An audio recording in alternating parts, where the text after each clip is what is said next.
복음에 합당하게 사는 것이 무엇을 의미할까요? 그리스도인으로서 우리는 당연히 우리가 받고 배운 복음에 합당하게 살아야 합니다. 그것은 2000년 전의 초대교회 성도들이나 오늘날 그리스도인들에게나 동일한 진리입니다. 그렇다면 이 말이 의미하는 것이 무엇인지를 알고 있습니까? 어떻게 사는 것이 복음에 합당하게 사는 것일까요? 바울이 빌립보 교회 성도들에게 복음에 합당하게 살기를 권면하는 말씀의 의미가 무엇인가를 아는 것은 오늘 우리가 하늘나라 시민이자 그리스도인으로서 이 세상에서 살아가는데 복음에 합당하게 우리들도 살아가는 데 있어서 큰 도움이 될 것입니다. 본문은 오직이라는 단어로 시작을 합니다. 이 단어는 갈라디아서 1장 23절, 2장 10절, 3장 2절 이런 데도 쓰이고 있는 단어입니다. 지금 우리가 27절부터 보는데 1장 12절부터 26절까지 앞부분에서 바울은 자기가 개인적으로 겪은 일들하고 그 일들의 결과를 쭉 이야기를 합니다. 빌립보 교회 성도들에게. 그리고 자신의 가장 깊숙한 심정을 다 토로합니다. 그리고 난 이후에 자기 이제 서신의 특성대로 빌립보 교회 성도들, 공동체들에게 교훈을 주시는 그러한 말씀으로 넘어가는 그러한 그 과정에 오직이라는 이 단어를 가지고 본문을 시작을 합니다. 바울은 이 단어를 사용하면서 오직 하면은 우리가 의미는 어떤 것인가 대충 떠오르겠죠? 기독교인이 지켜야 할 하나의 필수적인 것이 무엇인가를 얘기하자 이런 얘기입니다. 그것이 그리스도의 복음에 합당한 방식으로 사는 것이라는 것을 강조하고 있다 이 말입니다. 그러면은 그리스도의 복음에 합당한 방식으로 산다는 것이 무엇을 의미하느냐? 오늘 본문을 통해서 여러분들에게 전하고자 하는 중심 내용입니다. 우리가 2000년 전에 초대교회 성도들의 문화적인, 언어적인 상황하고 너무나 다르기 때문에 한글 성경을 읽다 보면은 한글 성경만으로는 원래의 의미들을 제대로 알기가 어렵다는 것 제가 누누이 말씀을 드리고, 그래서 단어나 사회적인 배경이나 이런 부분들을 틈틈이 말씀을 드리는데 오늘도 특히 그렇습니다. 제가 빌립보서에 대해서 몇 번 설교를 했습니다. 최근에 기억나시는지 모르겠지만 하늘 시민권자로 살아가기 이런 말씀도 했고요. 빌립보 지역에 사는 시민들에게 있어서 특징적인 것이다 하면서 말씀을 시민권 얘기를 했습니다. 오늘도 이 본문에서 동일하게 그 배경을 설명을 해야만이 이 내용들을 이해하는 데 도움이 됩니다. 27절부터 30절까지 읽었는데 이 헬라어 문장이겠죠? 헬라어 문장에 본동사가 딱 하나밖에 없습니다. 내전이나 되죠? 제법 길잖아요. 근데 본동사가 하나밖에 없습니다. 그게 무엇이냐면 생활하라 이 내용입니다. 이 각주 성경에 여러분들 보시면 또는 시민노릇 이렇게 적혀 있는 것도 있을 겁니다. 이게 정상적인 건데 시민노릇 하라.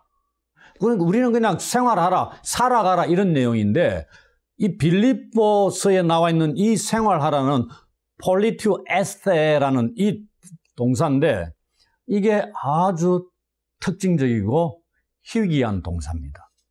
바울이 여기에 쓰고 있는 동사, 빌립보 성도들에게 사용하고 있는 동사, 그것도 생활하라, 살아가라 이런 뜻에서 다른 데서는 다른 용어를 쓰고 있습니다.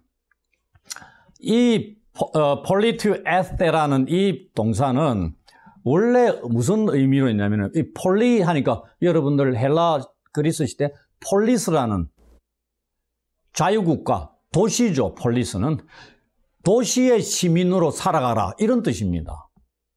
이걸 우리는 그냥 생활하라 이렇게 해버리니까 그러면은 이 자유국가 혹은 폴리스에 대해서 고대 헬라 사회에서 이 폴리스가 어떤 의미였고 그 다음에 유대인들은 이 폴리스라는 개념을 어떻게 생각하고 있느냐 이걸 배경적으로 좀 설명이 필요한 겁니다.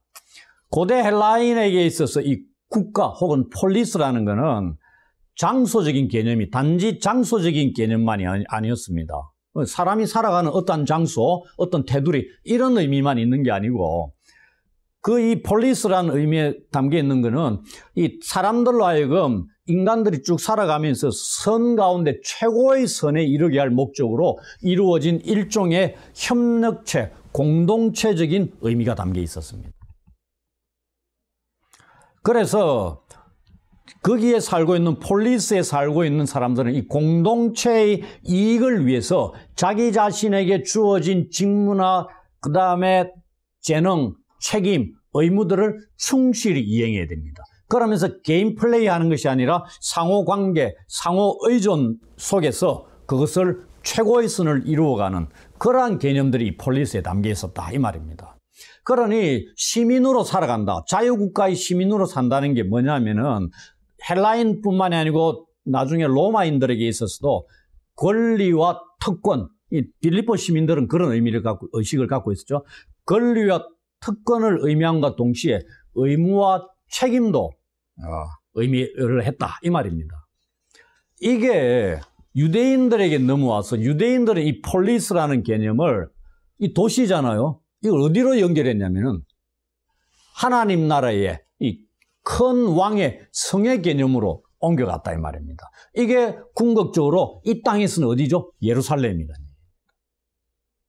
그러니 이 예루살렘이라는 지역 도시가 어떤 의미를 갖는다는 얘기입니까? 거기에 모여 사는 이스라엘 공동체 전체 구성원들의 중심지 역할을 한다 이 말입니다. 그리고 그곳에서 무엇이 이루어지죠? 하나님을 예배하는 행위들이 이루어지죠. 그래서 예루살렘이 하나님에 대한 예배의 중심지가 되었다 이런 얘기입니다.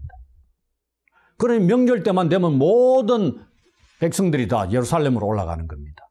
그곳에서 하나님을 섬긴다 이 말입니다. 그러니 이 고대 헬라인들에게 있어서 폴리스란 개념이 유대인들에게 있어서 폴리스란 개념은 그런 식으로 바뀌었다 이 말입니다. 그런 의미들을 염두에 배경을 두고 이 단어 폴리스, 자유국가 시민으로 살아가라 이런 뜻인데 과연 어떻게까지 확장이 되고 있는가를 이제 말씀을 드리도록 하겠습니다. 사도 바울은 이 살아간다, 산다는 그 용어로 다른 자기가 쓴 성경에서는 페리파테인이라는 이런 동사를 즐겨 썼습니다. 살아간다. 근데 바울이 이 동사를 쓰지 않고 이 폴리투에스테라는 희귀 동사를 굳이 빌립보스에서 사용하고 있는 이유가 무엇이냐 이런 겁니다. 이 동사는 정치적인 그림 언어입니다. 이 사도 바울이 그림 언어를 많이 씁니다. 오늘 본문에도 3가지 정도를 그림 언어를 씁니다. 제가 이 이미지 사전을 샀다 그랬죠. 저런 책들을 통해서 우리는 성경에 나와 있는 이 그림 언어나 이미지, 이 배경들에 있어서 상당히 도움을 얻을 수 있다는 얘기입니다. 이 폴리투에스테라는 이 생활하라, 이 동사는 정치적인 그림 언어다. 이런 것으로 말씀을 하고 있는데 빌립보서에서 특별히 이 용어를 골라서 사용한 이유가 있다는 얘기입니다. 제가 다른 본문 빌립보서의 3장의 다른 본문을 할 때 이 빌립보 도시가 갖고 있었던 특성에 대해서 잠깐 말씀을 드렸는데 이 빌립보시는 그 당시 로마의 제대 군인들을 정착시킨 군사도시 역할을 했습니다. 그런 중요한 의미가 있는 거죠. 그리고 이 빌립보인들의 이 자기가 로마의 식민도시라는 것을 높은 자부심을 가지고 살아갔던 자들입니다. 식민지인이면서 높은 자부심을 갖는다는 건 쉽지 않습니다. 굴욕감을 가지고 살아가야 되는데 로마 시민들이 로마에 살고 있는 모든 로마 시민들이 누리는 법적인 거나 이런 혜택들을 빌립보시에 살고 있는 빌립보인들에게 다 줬다 이 말입니다. 그러니 지배받고 있는 민족임에도 불구하고 빌립보 도시에 살고 있는 그것만으로도 높은 자부심을 가지고 있었다. 그 얘기입니다. 그 시민의식 얘기하는 게 빌립보인들에게 해당되는 용어입니다. 그래서 시민 노릇하라는 이 용어, 희귀 용어를 여기에 썼다는 얘기입니다. 다른 성경에 고린도 후서나 갈라디아서, 에베소서 이런 데 쓰지 않고요. 그건 얘기입니다. 그러나 이런 배경들은 우리가 한글 성경을 읽어서는 도저히 발견할 수가 없다는 얘기입니다. 먼저 이 바울이 여기서 이 동사의 이 본래적인 의미, 자유국가 시민으로 살다 라는 의미를 살리고 있습니다. 그래서 그리스도의 복음에 합당한 방식으로 산다는 것이 갖는 의미가 무엇인가 한 3가지 정도로 말씀을 드릴 수 있습니다. 첫째는 이 세상 국가의 그냥 선량한 시민으로서 국가에 대한 자기의 의무와 책임을 잘 수행하면서 살아가는 것을 의미하는 겁니다. 1차적으로 여기 이러한 의미로 1차적인 의미로 바울이 머물러서 이것만으로 설명하는 것은 당연히 아니죠. 그 다음으로 넘어갑니다. 두 번째, 그리스도를 구주로 선포하는 이 복음을 통해서 빌립보인들이 그리스도인이 됐다는 얘기입니다. 그들은 이제 로마의 지배하에 있는 빌립보 시민의 시민권자를 자부심 갖는 게 아니고 어떻다고요? 하늘의 시민권자로 살아가는 그러한 존재로 부름받았다는 얘기입니다. 하늘의 예루살렘의 시민이 되었다. 하늘의 성의 시민이 되었다. 그 얘기를 합니다. 하나님이 통치하시는 나라의 시민으로서 살아간다. 근데 이 땅에 빌립보에 파견되어서 살아가는 거다. 그러니 빌립보 시민들의 그 룰을, 생활 방식을 쫓아 살아가는 것이 아니고 하늘의 생활 방식을 쫓아서 살아가는 자가 된다. 그런 의도로 얘기하는 게 복음에 합당한 방식으로 생활하라. 이런 식으로 얘기를 하는 겁니다. 그래서 복음에 합당하게 산다는 건 두 번째 의미로 기독교인이 이 새로운 국가가 뭐냐면은 하나님의 나라입니다. 그리고 이 땅에 이루어진 하나님의 나라는 뭐죠? 교회 공동체입니다. 교회 공동체의 시민권자로서 혹은 하늘나라의 시민권자를 가진 자로서 자기의 행동을, 시민권을 헬라어로 뭐냐, 폴리티우마라고 얘기합니다. 용어가 비슷하죠? 시민 노릇하라 하고 시민권자하고 거의 뭐 같은 어근에서 나온 거니까요. 이 독특한 이 시민권, 하나님 나라의 이 시민권의 법과 윤리에 충실하게 살아가라. 그런데 어떻게? 교회 공동체적인 삶으로서 충실하게 살아가라. 이 말입니다. 네 개인 플레이하면서 살아가라는 얘기가 아니고요. 그럼 하나님 나라의 법과 윤리라는 게 어떤 것들이 있죠? 평화, 믿음, 소망, 사랑, 그 다음에 상호관계, 상호의존, 선행, 봉사, 하나님에 대한 예배, 뭐 이런 것들입니다. 이걸 교회 공동체가 함께 연합하며 꾸려가는 것이 복음에 합당하게 생활하라. 이 의미, 두 번째 의미입니다. 또한 세 번째로 그리스도의 복음에 합당한 방식으로 살아가라는 것은 빌립보 교인들이 서로 연합과 조화를 이루며 살아가라는 것을 뜻합니다. 연합의 의미가 여기 또 나옵니다. 그런데 그리스도와의 연합에 대해서 얘기를 했죠. 이제는 수평적으로 그리스도를 믿는 성도들, 교회 공동체 구성원들 간의 연합을 얘기하고 있습니다. 시민으로 살아가는데 복음에 합당하게 살아가는데 어떻게? 연합해서 살아가라는 겁니다. 그 이유가 따로 있습니다.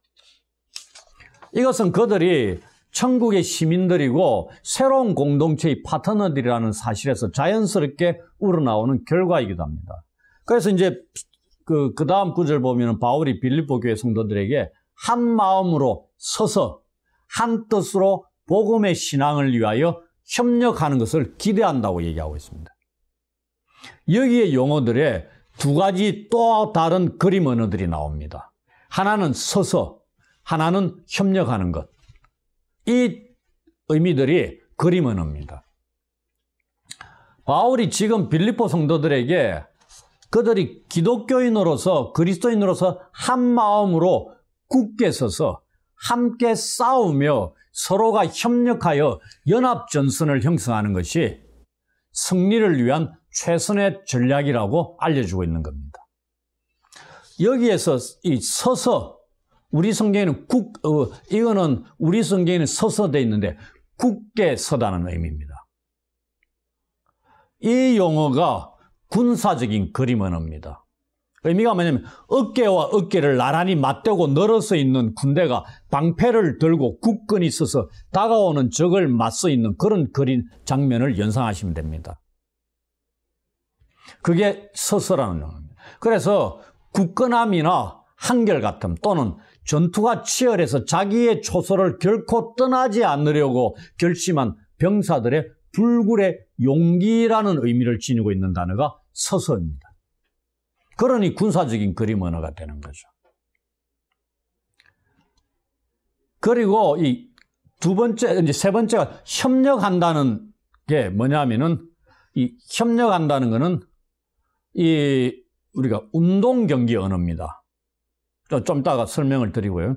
그래서 이 한 마음으로 서서 한 뜻으로 복음의 신앙을 위하여 협력한다는 이 구절을 조금 쉽게 킹 제임스 버전 험정력을 가지고 제가 옮겨드리면은 다음과 같습니다. 한 영 안에 굳게 서서 복음에 속한 믿음을 위하여 한 마음으로 함께 싸우며 이렇게 되어 있습니다. 근데 우리는 협력한다는 용어를 쓰고 있죠. 근데 여기는 뭐라고 되어 있죠? 함께 싸운다 이렇게 되어 있습니다.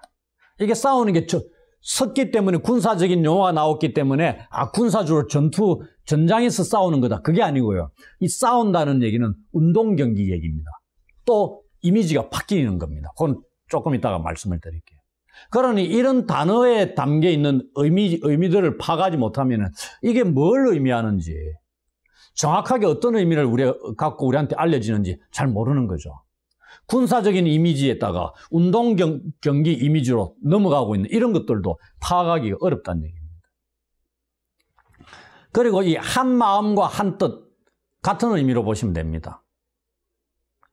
그래서 이 표현은 기독교인들이 이 공동체 안에서 공존하고 조화롭게 협동하고 박해와 분열을 가져오는 대내외적인 공동의 적에 공동의 목적으로 굳게 서서 저항하는 것이 지극히 중요하다는 것을 나타내기 위해서 의도적으로 바울이 사용한 것으로 볼 수 있습니다. 지금 빌립보 교회에 공격하는 공격자들, 적들이 밖에도 있고 안에도 있다는 얘기입니다. 밖에서 공격하는 자들, 안에서 분열을 일으키는 자들 다 있다는 얘기입니다. 그들에 대해서 바울이 감옥에서 대안을 제시하고 있는 겁니다. 그게 오늘 본문의 내용들입니다. 바울이 지금까지 사역했던 것들, 빌립보에서의 사역들을 그들이 빌립보 성도들이 봤겠죠?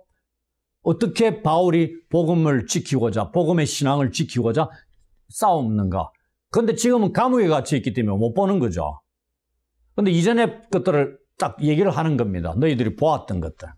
그걸 또 머리에 떠올리고 이제는 내가 너희들이 나와 비슷한 싸움을 하고 있으니까 내가 어떻게 대응해야만이 승리할 수 있는가, 그것을 알려주고 있는 겁니다. 늘 우리가 바울 서신을 읽을 때 바울이 12권의 성경을 기록했다고 우리는 받아들이고 있는데 그때마다 수신자들의 상황이 다 달랐죠. 그들 수신자들의 형편들, 영적인, 사회적인, 정치적인 형편들을 다 고려해서 서신들을 보냅니다. 그 가운데서 어떻게 대응해야 될까, 대안들도 정확하게 제시를 하고 있고요. 바울 서신들을 살펴보다 보면 오늘날 우리가 그리스도인으로서 국가에 대해서, 사회에 대해서, 정치적으로, 그다음 관계 속에서 우리 영적인 적들에 대해서 어떻게 대응해야 되는가, 이런 부분들 많이 도움을 얻을 수 있습니다. 하나씩 하나씩 읽으면서 그런 부분들도 염두에 두면 도움이 될 겁니다. 그래서 우리는 이 두 구절을 빌립보 한 마음으로 한 뜻으로 이걸 같은 의미라 그랬죠. 이 두 구절을 빌립보 교회나 오늘날 교회들이 이 적대 세력에 대해서 용기 있게 복음을 계속적으로 정언할 수 있게 하기 위해서 성도들 이 자신이 얻기 위해서 노력하지 않으면 안 되는 무엇? 기독교적인 연합. 공동체의 연합이 필수적이라는 것을 강조하기 위해서 사용하고 있다고 알 수 있습니다. 기독교인들이 세상 속에서 자신의 입장을 가장 잘 지킬 수 있는 상황이 두 가지가 있다고 얘기를 합니다. 하나는 우리의 적들과 싸우고 있을 때, 또 하나는 그들에 대항하여 어떤 종류의 담대함을 보여주고 있을 때 우리의 입장을 가장 잘 지킬 수 있다. 이렇게 얘기를 합니다. 평소보다는 적이 있고 그들과 대치 상황에서 전투에 임할 때 우리가 가장 우리의 정체성을 가장 잘 드러낼 수 있다. 뭐 이런 얘기다는 얘기입니다. 바울은 그 다음에 서서 군사적인 이미지에다가 이 협력하는 이라는 이 단어를 함께 싸우는 협력하는 이라는 단어를 사용하러 함으로써 이게 뭐냐면 전투 부서에 배치된 이 병사들의 모습이 아까 서서라는 용어에서 우리가 떠올릴 수 있다 그랬죠. 여기에서 하나의 힘으로 협동하며 게임을 하면서 개인이 아니라 하나의 목적을 위해서 한 마음으로 뭉친 운동선수들의 모습으로 이제는 옮겨가고 있습니다. 그래서 협력하는 이라는 것이 운동경기 언어입니다. 이렇게 하는 목적이 뭐냐? 복음으로 말미암아 갖게 된 신앙을 지키기 위함입니다. 적들이 이 신앙을 무너뜨리려고 공격해 온다는 얘기입니다. 이걸 지켜야 되잖아요. 그걸 바울이 알려주고 있는 겁니다. 놀라운 겁니다. 이걸 유지하면 어떻게 지킬 수 있다 이 말입니다. 그래서 바울은 서서라는 단어를 통해서 빌립보 교회 성도들이 각자의 위치에서 어떠한 자세를 갖춰야 하는 걸 알려주고 있고 협력하는 혹은 함께 싸우며라는 단어를 사용해서 신앙을 지키기 위해서는 운동선수들이 개인 플레이하는 운동 말고요. 단체 운동이죠. 운동선수들이 경기에서 이기기 위해서 팀워크를 잘 발휘해야 하듯이 한마음 한뜻으로 똘똘 뭉쳐야 한다는 것을 권면하고 있습니다. 이게 뭉쳐야 산다는 그런 것을 알려주고 있다는 얘기입니다. 지금 빌립보 교회 성도들이 소유한 이 기독교 신앙이 위협을 받고 있습니다. 이들을 공격하는 자들이 하나님께서 값없이 주시는 이 은혜에 근거하고 있지 않다는 얘기입니다. 또 인간적인 노력으로는 아무것도 추가할 필요가 없는 이 그리스도께서 우리의 구속을 완성하신 이것에 대해서 근거한 그러한 메시지도 전하고 있지 않다는 얘기입니다. 그로 인해 빌립보 교회 성도들이 갖고 있는 신앙이 별 가치가 없다. 이렇게 만들려고 공격하고 있다는 얘기입니다. 이러한 상황에 처한 빌립보 교회 성도들에게 지금 바울이 한마디로 똘똘 뭉쳐라. 그 감옥에서 호소하고 있다는 얘기입니다. 빌립보 교회 성도들이 처한 상황을 가볍게 보아서는 안 됩니다. 사람들의 마음을 사로잡아서 복음에 근거한 신앙에서 멀어지게 하려는 자들과의 이 격렬한 싸움을 하고 있는 자들에게는 서로 일치 단결해서 투쟁하는 이 성도들의 공동체적인 연합을 통해서만 자신들이 소유하고 있는 복음이 적대자들에 의해서 왜곡되거나 깨지거나 파멸되는 것을 면하고 믿음을 지킬 수 있는 것임을 바울이 호소하고 있다는 얘기입니다. 그러면서 바울이 빌립보 성도들에게 기대하는 것을 표현합니다. 무슨 일에든지 대적하는 자들 때문에 두려워하지 아니하는 것을 기대하고 있습니다. 왜 이걸 기대하겠어요? 두려워할 요소에 처해 있다 이 말입니다. 적의 공격에 의해서. 여기서 이 두려워하다는 동사는 헬라어 성경 전체에서 여기만 사용되고 있습니다. 아니, 두려워한다는 거 성경에 많이 있는 것 같은데, 근데 이 동사 헬라어가 여기서만 사용되고 있다 이 말입니다. 이 퍼튀 로메노이 이런 단어인데요. 이 단어는 이 헬라 고전문학, 성경 말고요. 헬라 고전문학에서는 이 단어가 어떤 의미로 사용되고 있냐면은 왜냐하면 성경에 신약이 딱 한 번 사용되어 있기 때문에 다른 예가 없잖아요. 그런데 그 당시에 헬라 고전문학을 통해서 이 단어가 사용되고 있는 걸 통해서 이 단어의 의미를 우리가 도움을 입는다 이 말입니다. 이게 뭐냐면 어떤 예상치 못한 장애물, 말이 쭉 달리고 있는데 돌발적인 장애물이 탁 튀어나옵니다. 그럼 말이 어떻게 돼요? 두려워서 펄쩍 뛰든지 뒤로 놀라서 물러서든지 그렇게 하겠죠. 그때 쓰는 게 두려워하다는 얘기입니다. 이걸 성도들에게 쓰고 있다 이 말입니다. 그럼 무슨 의미인지 대충 나오겠죠? 적이 공격해요. 대내외적인 적이 우리 빌립보 교회 성도들이 가지고 있는 신앙을 무너뜨리기 위해서 너희들이 그리스도에 대한 그 믿음, 그걸 무가치한 것으로 무너뜨리기 위해서 공격할 때, 또 그리고 교회를 무너뜨리고자 분열시키고자 공격을 할 때 성도들이 어떻게 하고 있다고요? 돌발적인 위기 상황에서 두려워가지고 뒤로 물러서고 앞으로 전진하는 것이 주춤되고 이 대열이 군인 같으면 대열이 완전히 와해되고 이런 현상이 생길 수 있다 이 말입니다. 바울이 그렇게 하지 말기를 원한다 이 말입니다. 대안들을 제시해 주면서 이 용어가 그렇게 쓰이고 있습니다. 그래서 바울이 이 단어를 사용함으로써 빌립보 성도들이 적의 공격에 돌발적인 공격이든 예상하던 그 공격이든 그 공격에 겁을 먹고 신앙의 경주를 하는 대열에서 이탈하는 사태가 발생하는 걸 미연에 방지하려는 의도를 갖고 있고, 그 다음에 적대자들의 이 공격을 받은 결과 이 두려움에 움츠러들까봐 우려하고 있는 표현을 하고 있는 겁니다.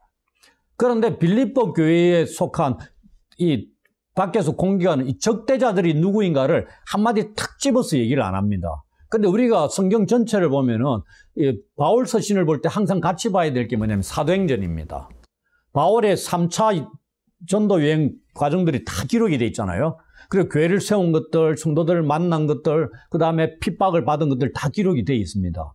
그걸 가지고 우리가 바울 서신들을 같이 해석하면서 도움을 입습니다. 여기에 이 적대자들의 공격이 어디에? 빌립보 교회죠. 그럼 바울이 빌립보 교회에 가가지고 교회를 세우고 거기에 성도들과 함께 했던 그 내용들, 그때 공격을 받았던 것들이 사도행전에 나옵니다.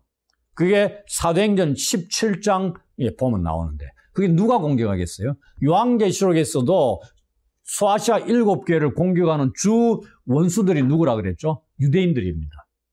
로마 제국도 있는데 여기에도 유대인들이 바울을 핍박을 합니다. 유대인들이 복음 전도에 열심을 갖습니다. 이 누구를 떠올릴 수 있어요? 사도 바울이 부활하신 예수님을 다메섹 도상에서 만나기 전에 바로 이러한 열심을 갖고 그리스도인들을 핍박했던 자가 사도 바울이었습니다. 근데 이제는 회심하고 복음을 열심히 이방인들에게 전하니까 누가 핍박한다고요? 동일한 그 하나님에 대한 열심을 가졌다고 하는 유대인들이 바울을 핍박하는 겁니다. 그게 여기에 그대로 나타나는 거예요. 그래서 빌립보 교회 성도들에게도 유대인들이 이렇게 집요하게 공격을 하고 신앙을 무너뜨리려고 공격하는 자들이다 하고 얘기들을 합니다. 그게 우리는 이 빌립보 이 3장에서도 바울이 공격하는 그런 대상들이 나옵니다. 그런 자들로 우리는 생각하면 됩니다. 그리고 바울이 지금 빌립보 교회 성도들로 하여금 대적하는 자들 때문에 두려워하지 말라고 하고 있습니다. 이유가 뭐죠? 이것은 그들에게는 멸망의 증거요, 너희에게는 구원의 증거가 되기 때문입니다. 이 구절의 의미가 무엇인가에 대해서 정확하게 우리가 깨닫기는 쉽지 않습니다. 조금 어려운 구절입니다. 그런데 조금 쉽게 설명하자면은 기독교 신앙의 적대자들, 유대인들, 적대자들이 성도를 핍박하는 것이 뭐냐? 그리스도 안에 있는 하나님의 은혜를 저버리고 구원의 공동체, 교회를 적대하는 행위니까 지금 멸망당해 가고 있다는 증거다. 이렇게 얘기합니다. 무슨 말씀인지 아시겠죠? 바울은 이러한 사실들이 하나님께로부터 난 것이라고 결론 짓고 있습니다. 그래서 이것은 대적하는 자들로 인해 두려워하지 않고 그들로부터 가해지는 박해를 인내함으로 견디는 빌립보 성도들의 구원과 구원의 확증은 모두가 다 하나님으로부터 기원한다는 것을 가리키는 말씀입니다. 그리고 이제 29절에 넘어가는데 이 29절을 헬라어 원문을 따라서 그대로 그냥 옮겨보면요. 어떻게 되냐면 29절을 그냥 보십시오. 왜냐하면 여러분들에게 그리스도를 믿는 은혜만 주어진 것이 아니라 그를 위해서 고난받는 은혜도 주어졌기 때문입니다. 라고 옮길 수 있다는 얘기입니다. 이게 주어진 것 이런 구절이 나오죠. 이게 신적인 수동태입니다. 이제 신적 수동태가 무엇을 의미하는지 이제 감을 잡고 계시죠. 행위자가 하나님이라는 얘기입니다. 하나님께서 주셨다 이 말입니다. 그래서 이걸 좀 풀어서 설명하자면 하나님이 모든 사건을 주관하신다는 겁니다. 따라서 빌립보 교인들은 고난당하고 위협에 처했을 때 비통한 그들의 어려운 경험에 의해서 하나님이 너희들을 혹시 잊고 계시거나 그럴 필요가 없다는 얘기입니다. 그 다음에 혹은 이 고난이 하나님께서 우리에게 진노하고 계시는 것이 아닌가 이렇게 생각할 필요가 없다는 얘기입니다. 하나님이 진노에 의해서 고난이 주어진 것이 아니다는 얘기입니다. 오히려 그 반대로 그런 시련조차도 어떻게 하나님의 은혜로 그들에게 임한다는 사실을 알려준다 이 말입니다. 고난이 은혜다 이렇게 얘기하고 있습니다. 믿음도 은혜다 이렇게 얘기하고 있고요. 그래서 바울이 빌립보 성도들의 구원의 확정이 왜 하나님께로부터 난 것인가를 이 구절이 설명하고 있는 겁니다. 먼저 믿음 자체가 은혜다 이렇게 설명합니다. 믿음이 선물이다 이 말입니다. 우리가 복음을 깨닫고 그리스도를 믿게 하기 위해서 하나님께서 우리 안에 미리 역사하셔가지고 우리의 눈을 딱 열어주시고 강팍한 심장을 부드럽게 하셔서 믿음을 갖게 하신다 이 얘기입니다. 우리 속에 믿음의 요소가 뭔가 있어가지고 내가 예수님을 믿게 된 게 아니고 하나님의 선물로 인해서 하나님이 우리의 강팍한 마음, 결코 예수 그리스도를 믿을 수 없는 자인데 하나님이 우리의 마음에 미리 역사하셔가지고 예수를 믿게 했다 이 얘기입니다. 이 구절에서 우리가 교리를 통해서도 확인했잖아요. 그리고 믿음으로 인해서 고난이 따라오는데 그 고난도 선물이다, 은혜다 이 얘기입니다. 그래서 그리스도를 위한 고난은 성도들에게 필연적으로 따라오는 것이다. 동시에 이것은 성도들만이 누리는 복이요 특권이다 이런 걸 알려줍니다. 왜냐하면 그리스도인들에게 있어서 고난은 우리에게 주어진 신앙을 연단시키는 방편입니다. 그리고 하나님께서 은혜를 주시는 하나의 수단이기도 하다 이 얘기입니다. 무슨 말씀인지 아시겠죠? 왜 이러느냐? 박해와 고난을 당할 때 우리는 인내로 견뎌야 된다고 말씀하고 있습니다. 특히 요한계시록 보면 또 나옵니다. 그래서 고난은 성도들의 장래의 구원을 확정해 주는 역할을 하기 때문에 고난이 은혜라는 것입니다. 동시에 우리가 그리스도를 믿음으로 하나님의 백성되게 하신 하나님의 은혜는 구조적으로 우리를 빼앗겼죠. 그리스도께. 그러니까 우리의 옛 주인인 사단의 공격으로 인해 우리가 그리스도를 위해서 고난받는 그 사회적인 세상적인 구조 속에 포함되어 살아가는 존재들이다. 그래서 고난은 필연적이다 이 말씀입니다. 우리를 그리스도께 빼앗긴 사단이 자기가 멸망당할 때까지 우리를 계속 공격한다 이 말입니다. 그래서 예수님을 믿는 자들은 고난에 처할 수 있다 이 얘기입니다. 바울은 끝으로 이 30절에서 복음의 신앙을 위해서 자신이 지금까지 싸워왔던 것과 같은 그 싸움을 빌립보 성도들도 동일하게 지금 싸우고 있다는 걸 언급하고 있는 겁니다. 그들이 싸우는 싸움은 바울이 싸워왔던 것과 같은 것이다. 그래서 그것을 빌립보 성도들도 바울을 통해서 이미 보았다고 얘기하고 있죠.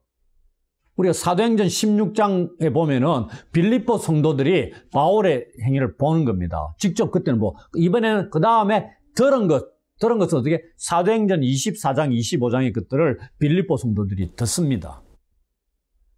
그런 것임을 알 수 있습니다. 그래서 바울은 나중에 빌립보서 3장 17절에 보시면 나를 본받으라고 말씀합니다. 그러면서 그들을 격려합니다. 바울을 본받으면은 그들도 바울처럼 그 싸움에서 어떻게 승리할 수 있기 때문입니다.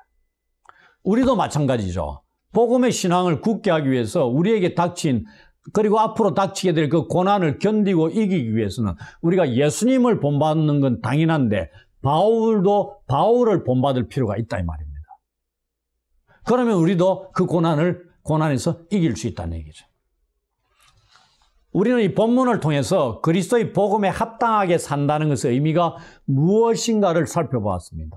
정리하면 다음과 같습니다. 첫 번째, 무엇보다도 먼저 세상 속의 그리스도인들은 하늘나라의 시민권을 가진 자로서 자기의 행동을 이 독특한 시민권의 법과 윤리에 의해서 공동체적인 삶을 꾸려나가며 사는 것을 의미한다는 것입니다. 둘째, 기독교인으로서 우리의 신앙을 무너뜨리고 공격하는 대내외적인 적들에 대해서 한 마음으로 굳게 서서 함께 싸우며 서로가 협력하여 연합정선을 형성하며 살아가는 것을 의미한다는 겁니다. 첫 번째, 두 번째 의미에서 우리가 알 수 있는 것은 절대 개인적인 의미가 없다 이 말입니다. 공동체적인 의미다. 연합과 협력의 의미다. 이걸 늘 염두에 두셔야 됩니다. 이것은 우리의 신앙을 위한 싸움에서 승리를 위한 최선의 전략이라는 것을 알려주고 있습니다. 혼자 싸워가지고 이길 수 있다? 택도 없습니다. 교회는 공동체적으로 대응을 해야 됩니다. 마지막으로 복음에 합당하게 산다는 것은 그리스도인들은 공격해오는 적대자들을 두려워하거나 고난으로 인해서 낙심해서는 안 된다는 것을 의미합니다. 우리의 믿음이 하나님의 은혜인 것처럼 고난 또한 그리스도를 위하여 하나님께서 주신 은혜라는 것을 기억하며 살아야 됩니다. 우리 모두 이러한 의미를 지닌 이 복음에 합당한 삶을 살아가기를 주의 이름으로 축원합니다. 아멘.